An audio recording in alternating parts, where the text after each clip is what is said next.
The laughter around the table died the moment her words cut through the air like a blade. "You're a disgrace."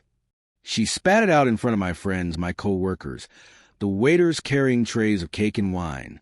A birthday dinner meant to celebrate me had turned into my public humiliation. I froze, fork suspended in my hand, as the color drained from my face. The people I worked with every day stared, their awkward glances ricocheting between me and her. My closest friends shifted uncomfortably, whispering into their drinks. And then, as if her insult wasn't enough, she pushed back her chair so hard it screeched against the floor, turned her back on me, and stormed toward the door. But not before she twisted the knife. "I'd rather spend the night with my ex-lover than with you." Her voice echoed through the restaurant like a cruel announcement. Then the door slammed shut behind her, leaving me staring at the empty space she'd left behind. It was my birthday, and I had just been abandoned. For a long moment, I couldn't breathe. The candles on the cake flickered like tiny witnesses to my shame. Nobody knew what to say. One of my co-workers patted my shoulder awkwardly. Another muttered something about needing to catch an early meeting. Slowly, one by one, they slipped out, leaving me alone at the table with melted wax and untouched dessert. I sat there until the staff began cleaning around me. The waiter asked if I wanted the cake boxed, and I shook my head. What would I do with it? Bring it home to an empty bed? Walking out into the night air, the world felt heavy. The city lights blurred behind the tears I didn't want to admit were falling. My phone buzzed, messages of pity, of awkward apologies from friends who hadn't known what to do. None from her. Of course not. At first, I told myself it was just anger, that she'd come home later, muttering excuses. But when I walked into the house, the silence was louder than her words had been. Her clothes were gone. Her scent lingered faintly on the pillow, but her absence was complete. That night, I lay awake replaying every moment of our marriage. The late nights when she turned her back to me, the way she avoided my eyes when I asked if something was wrong, the dismissive sighs, the sudden coldness. I'd told myself it was stress, work, life, but deep down I'd known. I just hadn't wanted to believe it. Now, there was no denying it.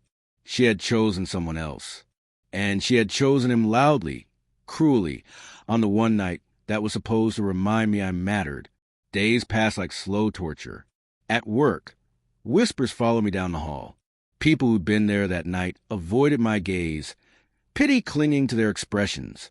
I became a joke in my own life. The man who'd been left for an ex-lover in the middle of his birthday dinner. But pain has a way of turning into something sharper. One night, unable to bear the silence, I went for a walk. That's when I ran into Maya. She wasn't a stranger. Not really.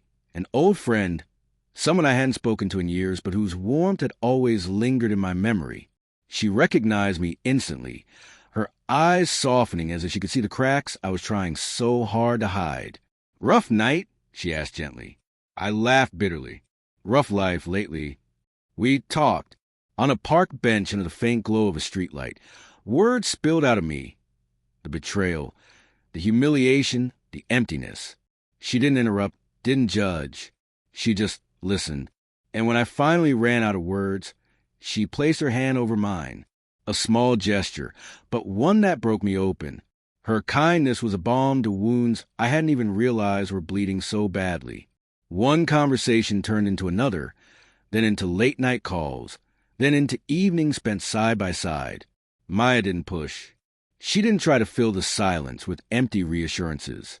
She simply showed up, and in her presence, I remembered what it felt like to be valued. The first time I kissed her, it wasn't planned.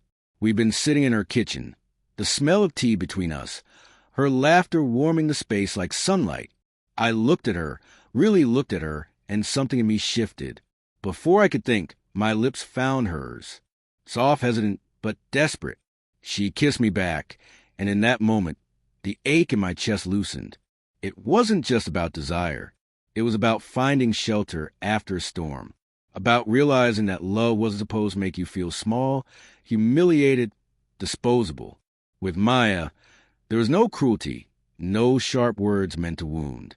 There was patience, warmth, and a tenderness I had forgotten existed. But even as our bond grew, guilt gnawed at me. Not guilt for her, for my wife, who had shattered our vows so publicly and cruelly, but guilt for how much of myself I had lost before finding this again, for allowing someone to make me believe I was unworthy of love. The truth is, my wife's betrayal didn't just end a marriage. It stripped me bare, forced me to confront who I had become. And in that emptiness, I discovered something unexpected: resilience. She thought walking away with her ex-lover would destroy me. She thought humiliating me would define me. But all she did was free me from her bitterness, her contempt, her shadow. And in the ruins of what I'd lost, I found Maya. I found the strength to stand again.